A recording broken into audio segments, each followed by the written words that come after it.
All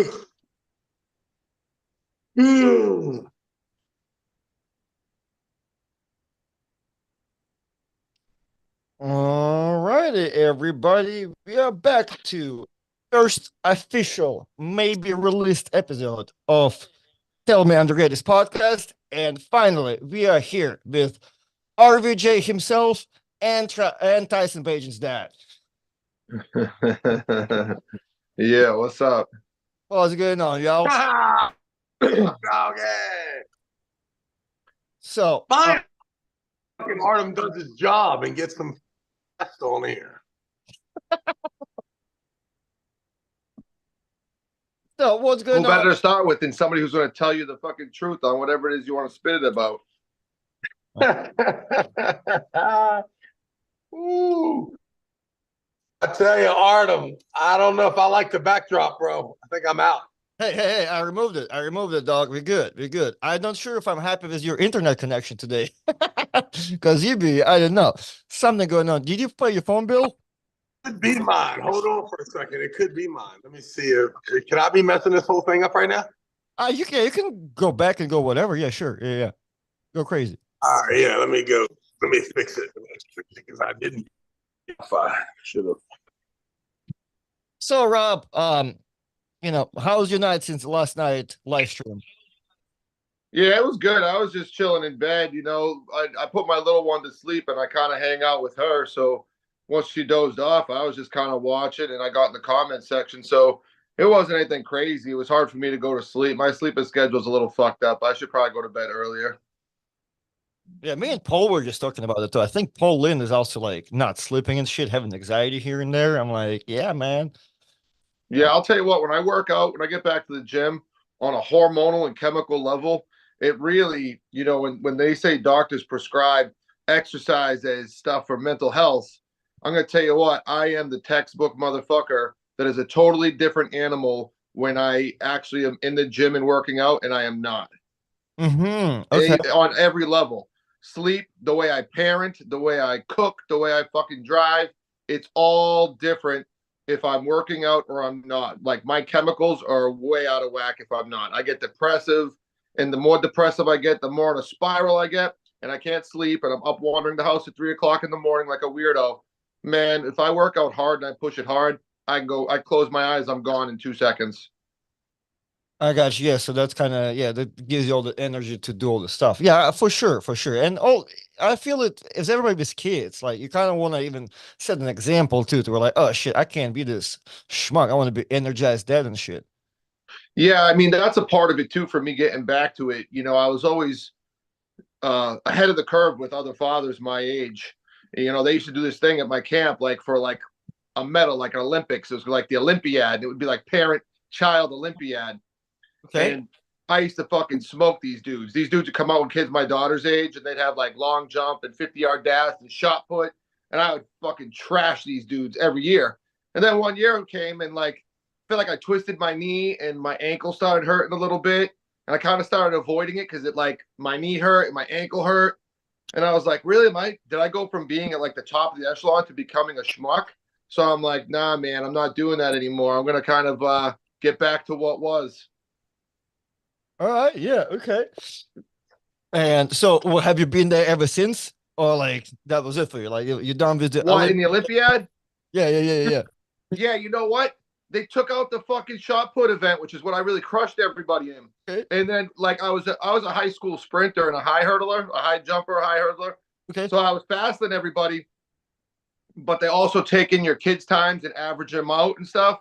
So sometimes these fucking assholes would put in a sleeper kid that was really like 16, but like undersized, racing against my like 11-year-old. He was like a kid who was like a receiver in like a high school football team, and they got him like putting him to sleep because he's like the same height as my 11-year-old or something. So yeah, and I don't take losing like that too well. Next thing you know, I'm calling a parent an asshole, and you don't need to be Well, let me fighting see people the at camp. ID. I know he's old I'm enough like, to this kid get got a ID. fucking beard. He looks like he's ready for ROTC. You know what I'm saying?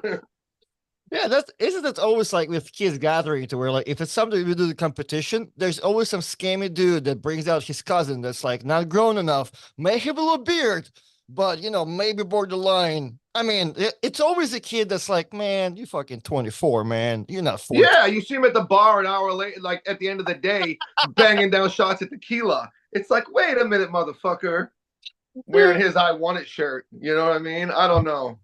That happens to me all the time. I'll tell you what, my kids are playing sports now, and I said to Paul Lynn, I was like, dude, I know you're a coach. I don't know how you fucking do it because my kid's starting to play basketball, and he's Mhm. got one other kid that was on the other team that was a little too pushy, a little too aggressive. It turned into like football/basketball where they were like holding each other and some like Okay. real rough elbows.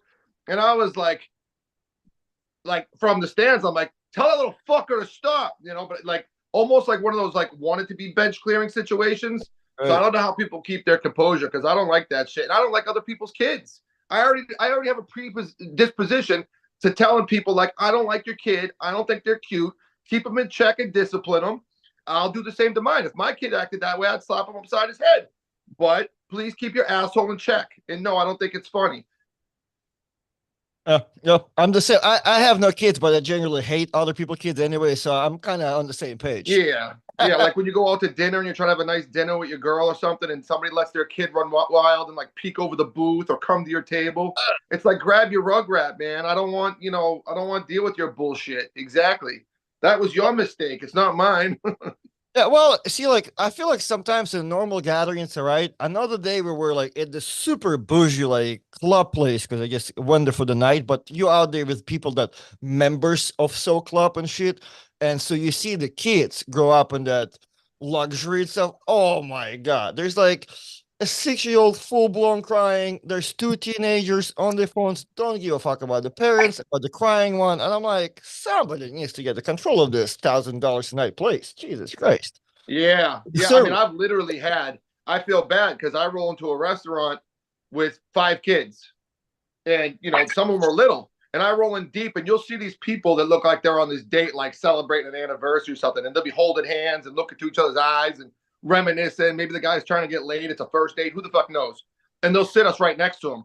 And I can see the tension and the body language in these fucking people change with their bottle of wine there. And they're like this. I see their ass clench up. But so many times people come up to me after they leave, like, holy smokes, like, because I said to my kids, like, I'll just fucking snap like that if they start getting a little elevated, and they just tone that shit down because I run that. But like, I could just see the body language on everybody. I've had people like make fake excuses to leave to other tables, like, oh, the light suddenly is hurting my eyes. But like, I understand that because I wouldn't want to see romper room in there. But I've had a lot of people come to me afterwards being like, wow, like, you got a rank, like, your kids are really well behaved. I'm like, yeah, because I'll beat their ass. And they're like, oh, ha, ha, ha. I'm like, no, I'm serious. hey, Travis, you have stories about bringing 4 kids to the restaurant and people giving you problems? Yeah. No person has ever given me problem, but I'm like Rob too in that way. Like I am a super aware person, so yeah, I would quickly smack the shit out of one of my kids and acting like that. Now I will tell you this: I have left the restaurant though because my kids shut the fuck up, and I didn't want to beat and them up. So I said, "Get up, everybody, get up, go." Really. Yeah. Yeah, I've been there too. Even with the baby, if the baby like will cry too long, go through a fit, I'm like, yo, we gotta bounce because I'm not gonna be that person. Yeah, if we haven't ordered yet, I can only listen to like I'll look at Casey and be like, yo, bro, listen, if you don't shut that kid up, I'm gonna smack the shit out of him. After I didn't warn the kid, I'm gonna smack the shit out of him. Then I warn her, and that's when she seriously, Tyson, can you stop or Ezra or whatever it is? But if these motherfuckers, if we done fucked up and went at the wrong time, there ain't gonna be nothing except more crime. Let's be it. I feel you. It's a trip. Yeah. Hey, so I don't know if Travis. Why? Did I miss something happen? Did this happen? Person that hated the kids, Artem, or what? No, we started talking about being a dad that was turning into a fucking setting an example for the kids, and basically how I bombed out all these guys in the dad-daughter Olympics, and then how the dads cheated and brought in sleeper kids that were like 16 that looked 11. Then it turned into I'm one of those parents, like my kids are starting to play sports now, And, some of these kids like to get a little aggressive and the parents like to get rowdy. And I don't know how I'm going to handle that moving forward because I already, at like an 11-year-old game, wanted to snatch a kid up who was being a little too rough with my son on the basketball court.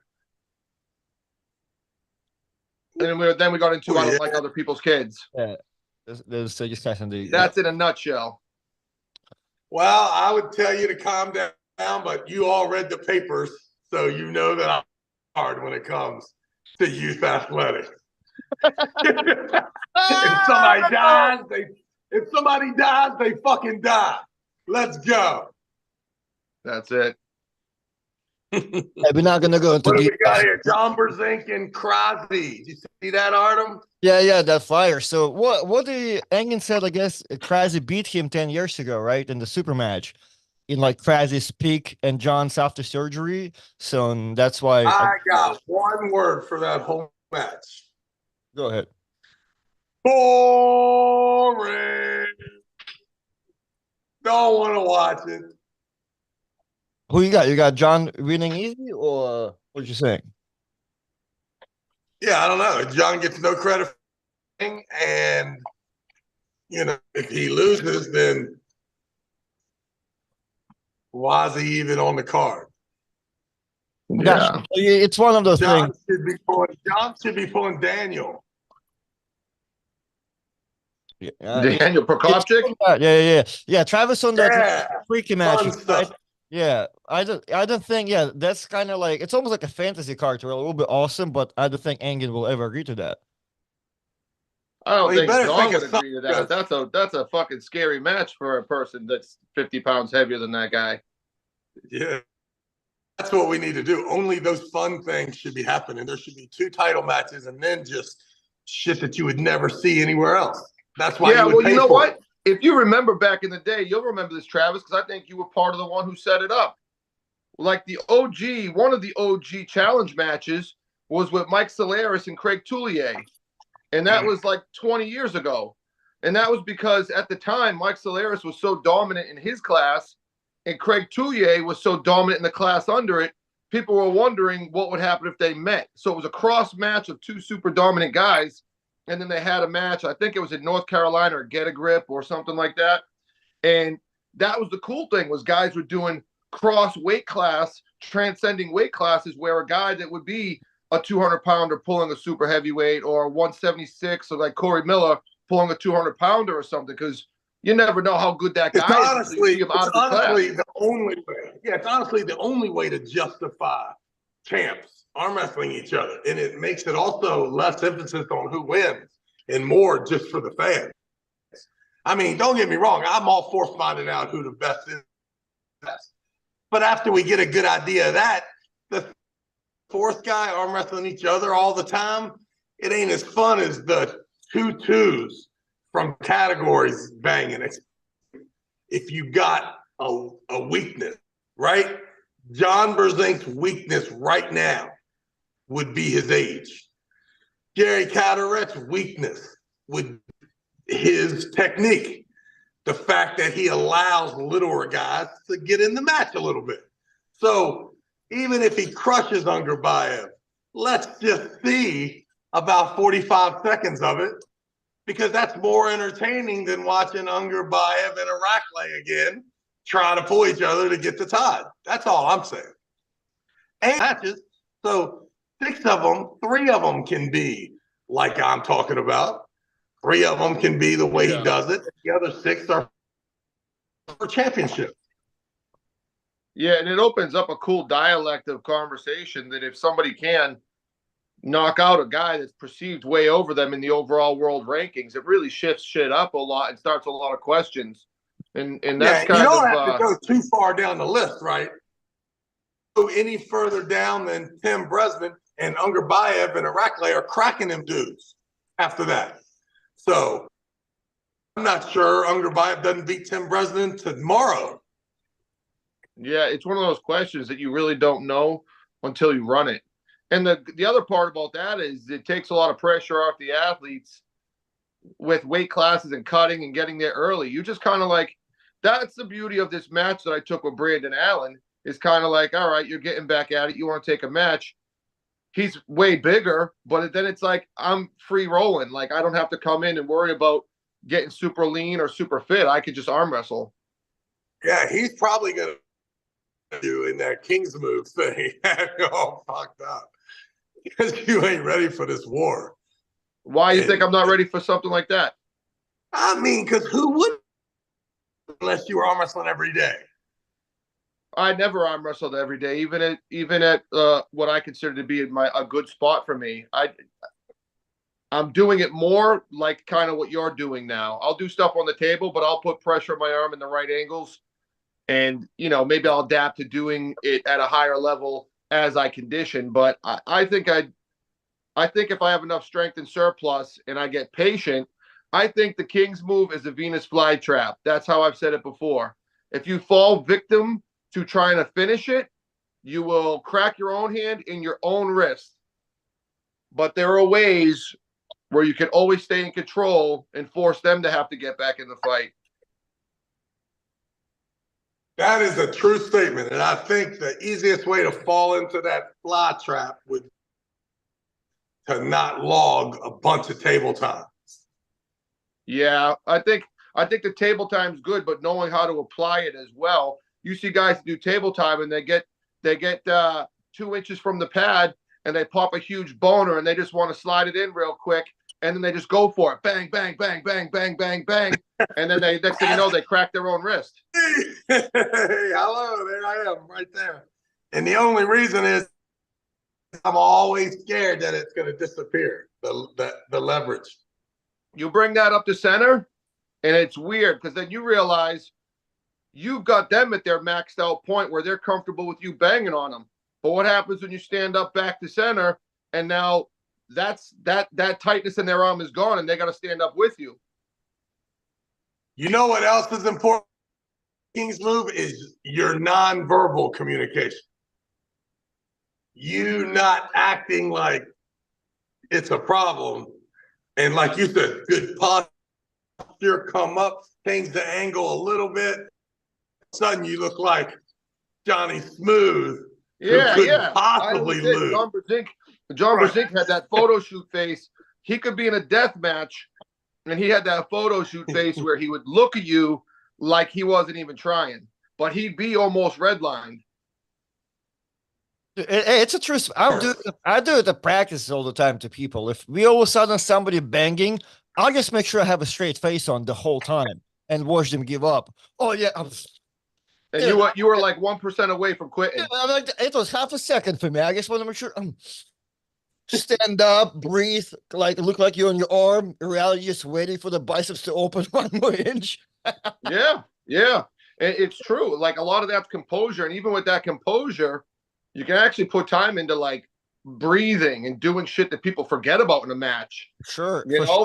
That breathing shit really matters, Well, it'll just make you look confident too. Like, I'm telling you, what you just said, trying not to win, as opposed to them that being their ticket out of here is you banging the last inch instead of the position of the match.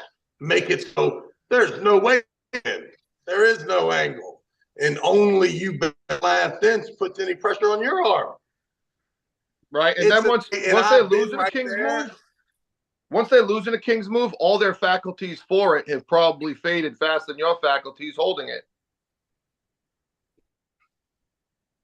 We have calling them a bitch. Calling them a bitch too should be of stopping someone's King's move. Right? Like, you're here, you feel it, you come up. Oh, what a bitch ass move. What a bitch ass talking to you. What a bitch ass move. Yeah, it's amazing what flight or fight will make somebody do, though. Hey, I've done that to Jason Constantini in Canada. Made him pull one match, he elbow foul in the King's move, right? Just going straight in there. So we're pulling again, and I'm telling you, yo, Jason, you're 100 pounds heavier than me. Don't go under the table, young man. Oh, he still did. So we got $50 super chat, 50 Polish dollars. Does Travis keep the arm fully pronated in the setup? like in curly, your wrist is fluffed. The straps keep the arm fully pronated in the setup. For me, it hurts my ability to cop a bit, but keeps my pronator more secure. It also helps to manipulate the grip. Sorry for the fake dollars. So Travis, I don't speak. I don't speak wrestling. Wait, what? Do I have a wrist curl the whole time I'm? Andy, you good? no, Exercise right here. well, I guess in I guess let's answer it both ways. During your matches, are you fully pronated in the setup before you go? Well, I mean, that would be a foul, right? Is that what that? He wants to know That'd if you're not like be a loading foul. your arm to like take off fully, like take off like that. Do you load up like that? Hold up. I think that whatever he said made more sense than what he said. What the fuck did you just say? Do I do like that? What do you mean? What? What does Listen, pronate? I'm What does not saying it's pronate how mean? I pull. I'm saying that there's a lot of information out there that fucking guys like load their hand like they're almost pronated. So when they go sideways, it almost rolls with them. I got you. So that's an interesting.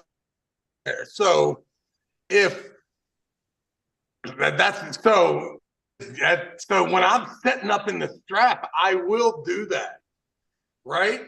I will pronate, but that's only create a little space here between my pinky and the person. So then, but once they're tightening it, I turn inside the guy's hand, right? So I don't turn with the guy, I turn inside of his hand.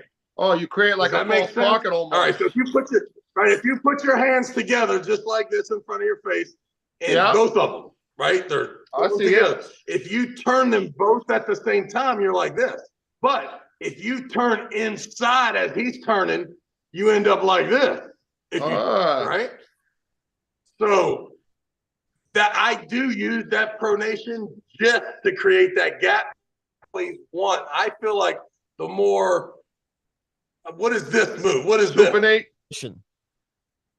Supinate. So what I really want to do is supinate more than my opponent, and that allows me to turn inside of his hand. Once I turn inside of his hand, just a little degree, now I make that fist so that it'll never go back to normal. And then I've got this big ass thing here, and then once we turn out, it's really bad. So I will pronate when he's putting the on, but while he's tightening the strap, I'm attempting to turn inside of a person, create as much space as I can to make that fifth pocket. And then that's listen, I apologize to you basic math people. I just threw some straight trigonometry right there. Once you have the ability to turn in someone's hand, if you then have a referee that will back out, he just turns back out because he needs to have his wrist straight. You will see a significant advantage. Artem, do you understand what I'm talking about when I say turn inside someone's hand?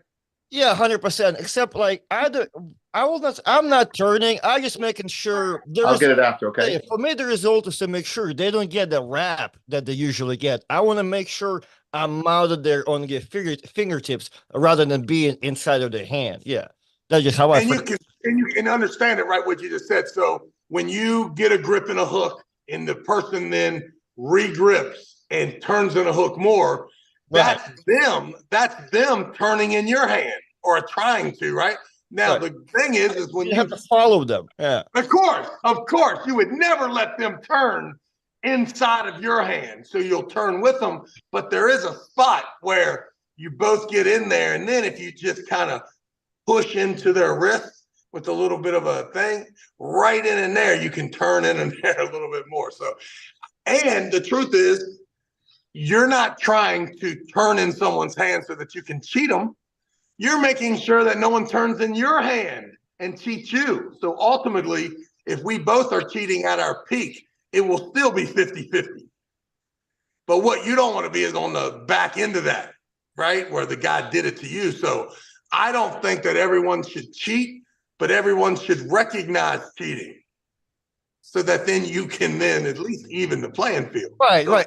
It's you have your job for like to make it fair if referee cannot. You have to protect yourself. Here's something else, right? If you possess the strength and or the leverage, right? Because a lot of times the grip that the person gets is the most important thing, right? If they get that grip, some motherfuckers get their grip and they're awesome.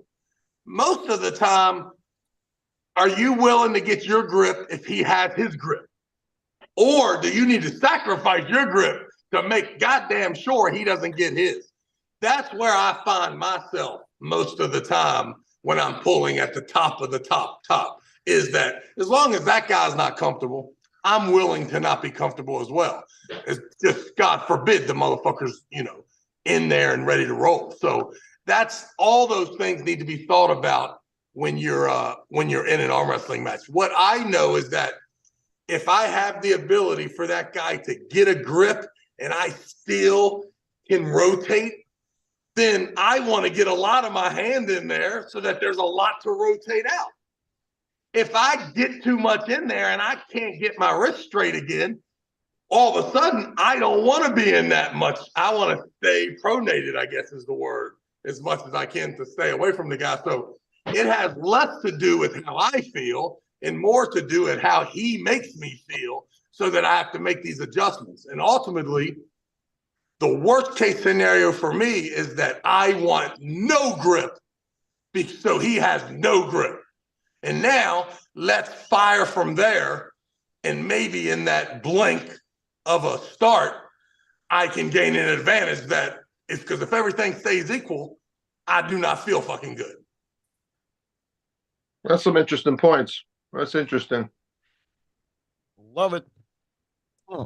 I mean, it's just like this, right? Like if the process is the guy's got 10 seconds and he has the ability to bring 6 plates over there to put him on the bench. I already know I can't do the 6 plates. So why the fuck would I lay underneath that bench? Why wouldn't I tackle this motherfucker so that he couldn't put all 6 of them in? Because I already know if he does what he's supposed to do and walks up and without a set grip, clamps on my hand, turns his own wrist straight, looks at the ref and shakes his head, yes, I can't fucking beat him if that's what happens. Just like I can't beat the guy if he puts all 6 plates on. But if I can disturb this guy enough, set him in my position, delay the competition enough to where he could only put 4 plates on before the time ran out, boom, I do the rep and I jump up out of there. I just don't understand not messing with the process if you know you can't win if the process is completed normal. For sure. I think a lot of that comes down to body awareness, right? You gotta be real intuitive with yourself and the other person, and that's an art in itself. And honestly, would be really weird for me not to understand myself, right? Like for me to walk blindly into a hook match and not be close would be the most unaware thing in the world. Like the guy tells me, I mean, you're never going to catch me saying, oh man, I'm sorry. I thought I could beat him in the hook. If he was way better than me in the hook, I would never be that unaware. I would be like, hey, I thought maybe I had a chance in the hook. Now I know I have no chance. But for me to blindly say, oh yeah, dude, I'm going to beat him in the hook and to find out I'm not even in the same world, it sounds a little irresponsible of myself by trying to act like I was trying to beat a champ. Fair enough. Respect that. So let's talk about something fun now. We already did the whole arm wrestling thing. Hey, no. There's a question. Not a question, but I guess it was announced that January going to be your buddy Matushenko and Reno Masick. Now, I guess Derek is out of it. It's Matushenko and Reno. Do we know what happened? Derek made a video on his channel saying my match canceled. I did not watch. I don't know. There's some good tea behind it, but it's now Reno. Are you good? Ivan, yeah. Let's go and see. Okay. So I want the loser then of that match. You want the loser of that match? Who's that? Travis or me? Nah, You take the winner. I've already got Hey, a bunch of matches. We need you on New Year's Eve in Chicago, baby. What's on New Year's Eve in Chicago? We play New Year's Eve, so the day before New Year's Eve, me and Artem are hosting a tournament. Oh, that's fun. Yeah, King of Chicago, one-way class, by your weight, 2 out of 3. Let's go. Yeah, I won't be pulling anything because I got that match in Jersey the week after. So does Artem. Yeah, but Artem's got recovering capabilities Artem that I do not banned. have. Actually, Artem has been banned from that organization. Artem's in his 20s, and he's got all that special shit. What? That's exactly why I'm not doing either one of this because the thing is in the 13 I'm like, man, Chicago on the 30th, then somewhere in the 6th, then somewhere in the 13. That sounds like I'm getting an ass whipping in the 13, and it's a good money to go on.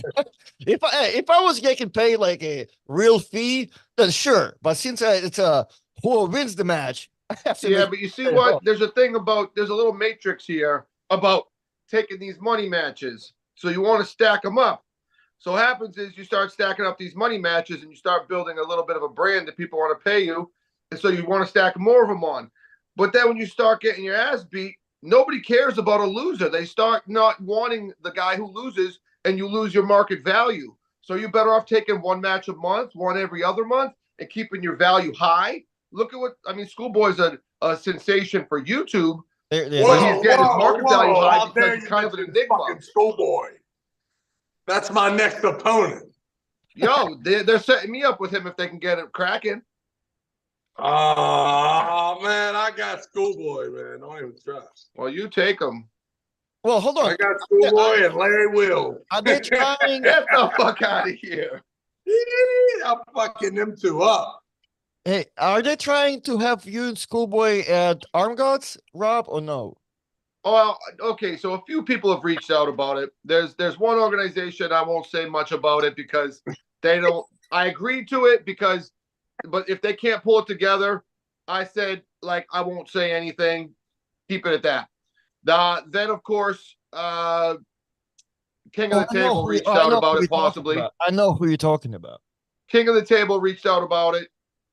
And I'm sure anyone would like to have that match because everyone loves Schoolboy because he's a fucking cash cow. You squeeze him and you get pay-per-views. That's it. I mean, look at it. How genius is it that everyone out there is trying to make all this fucking content and they do nothing but just edit training in arm wrestling footage without any fancy graphics? They stole that from Gary Roberts. He put in all that legwork. Yeah, but Gary Roberts brought the Gary Roberts flavor. Roberts, but he also brought a legitimate word called Arm TV, armwrestling.tv. Right. They stole it. Yeah, it's like even if me and you stole McDonald's, we can make some shitty cheeseburgers for a while, but we're still balling. We're still balling. No, 100%. I agree with that. But, I mean. Which I'm not saying shitty. I shouldn't say shitty because actually the product could even be better. But the truth is that Gary owned that. My man jacked it. Ain't no doubt about it. Well, yeah, but they are from an arm wrestling nation, and he is marketable where he did play the Schoolboy lane in Times Square. He doesn't say a fucking word. He's an enigma. So, I mean, they've got a genius little thing and they build him up. I mean, I've had people at Home Depot ask me if I've ever met Schoolboy. Oh, I had people motherfucker ask me right in my face, do you think you could beat Schoolboy? Oh, my God. Yeah. At this time, I was a bad motherfucker when they asked. Yeah. I understand it's a legitimate question now, but it was not 10 years ago when that shit happened. Yeah, right. When I first met him, too, he's called Schoolboy, right? I first met him, he's like fucking bigger than Devin. I was like, what is this bullshit? He squats down to the table and you think he's like, maybe 6 foot or under. No, he comes standing in there with those Russian gym pants on. And I was standing next to him at weigh-ins. I was like, this kid's 6'6". That's from the growth hormone that Artem people put them kids on that shit. Yeah, well, he's about 40 pounds heavier now. So he's a big dude. Didn't he tear one of his I was trying to give Artem the news about how dangerous steroids are. And he said that in Russia, that's called propaganda. And you're not even bringing that shit over there. Don't be bringing that political propaganda around there. Well, facts. It's like it's like that or being supporting LGBTQ. You cannot do that in Russia. That's propaganda as well. If you say some shit, you're gonna go to jail. So, Travis, we should not have neither one of those conversation ever, unless I'm bringing you to Russian court. Hey, this fucking show's gay bird friendly. I already told you that. Okay? Well, gay bird. Consider we don't care what kind of a gay bird you are. You're welcome in our show. Okay. Well, consider you two always will have a gay story together. So we talking into the next one. Travis, how was the weekend? What did I do? I had an awesome weekend, right? What did I do last weekend? I went to the Detroit Lions Chicago Bears game. It was fucking awesome, except it was cold, but I had Kaplan seats, so I was balling. So since it was cold, that's was pretty gay. That was pretty gay if it was cold. I got you. Wait, did you say in Chicago? There are a lot of gay birds in Chicago. I told you. You chumming around with Kaplan? Oh yeah, that's my dude. All right, so wait. I probably hung out with Kaplan. What's the word? What's going on? He told me that there has been times when he's been at the 5-yard line before. Of course, in my opinion, Cap's been in the end zone before when it comes to arm wrestling. He already did it twice pretty fucking awesomely. So, yeah, I mean, we were in Turner He told Studios. me that this deal that he has coming, he was on the 5-yard line and, it looked really promising. But now he told me he's on the 1-inch line. So, I don't know. I think he's about to do something. I really, I know that you take away the business side of things, and me and him are buddies. There just ain't no doubt about it, right? Like, he loves football. I love football. He loves Chicago. My son's playing fucking quarterback for 3 of the home games as the quarterback in Chicago, where he has 13-year-old, the best fucking seats in Soldier Field. There just ain't no doubt about it, right? 50-yard line, 200 level, club level, United Club. Like, it's fucking amazing. So we've been at the games together, dinner, lunch, every fucking weekend. And he still, I can tell, he ain't signed the paperwork yet, but I think it's coming. Now, whether he allows me to, I think he would probably give me a chance to arm wrestle, but I'm really want to be like the president. You know what I mean? Or something like, I want a job that doesn't require me winning or losing. Yeah, go from exile to CEO. That's interesting. Well, that's why I said, I told Artem, I said, dude, I got hired, fired, sued, and most likely rehired. Yeah, I'll tell you what, Travis, I'll give it to you. You're almost like one of them fucking dirty pole dancing hoes who will get on the next dick with the biggest coin.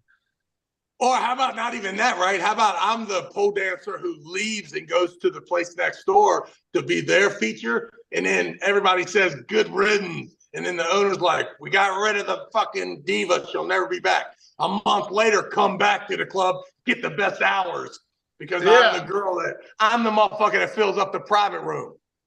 Well. I don't know, Travis. At least that's what the girls do. Yeah. They as long as you're working in the back, they don't give a fuck if you ever come to the stage. Yeah, I worked at a dance club with Tim Bresnan, and there was a few girls. You never saw them on the stage. That's all they did was do champagne. They handled their business, kid. Hold on. Is there? I feel like there's got to be a story of you and Bresnan working together. Oh man, I had a bunch of stories of working with Tim Bresnan in that place. I had a story about a guy. I told you, Artem. Tim told Rob before they met me that if I talked shit to Tim, he'd smack the shit out of me. And then I talked shit to him, and he forgot to smack the shit out of me. And Rob had to endure this shit. Hold on, I never heard of that. Because we all have that buddy who's like, yo, I'm going to tell you right now, he said something to my girl, I'm going to smack him. You go in there and he's dancing with your fucking girl and you ain't saying shit. So I got a story about a guy that trained with Tim Bresnan and all those guys down there. His Okay. name was Bull Keck. Sean Bull Keck. He called himself Bull because I don't know, he was a big fucking fat hard ass with a Hold on, bull No, he head. called himself Bull because that was his last name. Bullcat. No, it was Well, bull in quotations. I got you. So hold on. We know for a fact he gave himself that nickname. Hey, I have no idea. I got you. Okay, so for he I told do know that just recently somebody sent me a picture of him getting arrested as a pedo. And I'm like, see, I can read motherfuckers because I never liked them. I never liked them. So he used to give me a ride. He used to give me a ride to the strip club we worked at. I worked at two of them. He gave me a ride, and you know, your boy didn't have a license because I didn't have a license for 15 years. You had to ride with this guy? Oh my Sometimes God. he would drive me. Sometimes some of the girls would give me a drive. I had a couple girls that would give me a ride, but Bull Keck was one of them. So I went to this big ass strip club where the bouncers were making a lot of money and they had a lot of girls on. So each girl would tip the guy out on the way out, the bouncers, some money. So when you get like 50 girls on giving you $5-10 a piece on top of your hourly night, these guys are making 500, 700, $1,000 a night. And they were all giant fat asses that couldn't even wipe their own ass. All of them. Now I was fit and I was game, but because I was a hustler, they hired me as a bar back.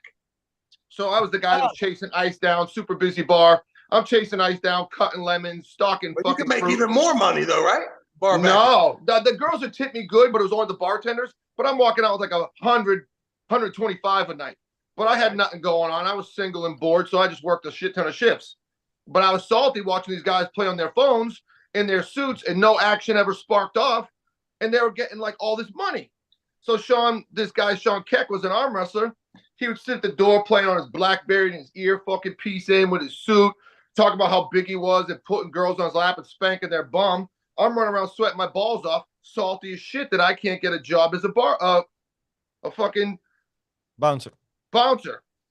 So one day, the only time this motherfucker had to work, there's a guy, there's all these blue collar guys at a fucking around the bar, the horseshoe, where the girls dancing.